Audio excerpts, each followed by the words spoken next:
In South Korea, rent isn't rent. It's a deposit worth 50 to 80% of the apartment's purchase price handed to your landlord in a lump sum of cash for them to hold on to. A man named Seo Young-sup put 85 million won, his life savings, into a lease on an apartment in Incheon. 5 months later, every unit in his building got an auction notice. His landlord had used tenant deposits as collateral for debt Seo didn't know existed. His landlord, Nam Hung-ji, owned 2,708 properties. Korean press called him the construction king. He'd collect jeonse deposits, use them to service debt on the next building, and fill those units with new tenants whose deposits funded the next one. Kind of like a pyramid scheme. Total damages across his operation, at least 536 billion won, 665 households. 5 people tied to Nam's operation died. The victims were overwhelmingly in their 20s and 30s, first-time renters. For many, the deposit was their entire savings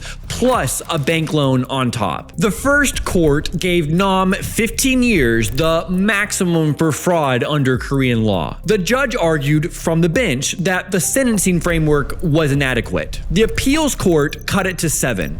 The Supreme Court confirmed 7. 7 years divided among 5 deaths is 1.4 years of prison per victim. But the appeals court's reasoning is the part that matters. It said before Nam's operation became visibly insolvent, he was just doing what every other gap investor in Korea was doing. He was fraudulent only once he knew his balance sheet would fail. Before that, he was just doing Korean real estate.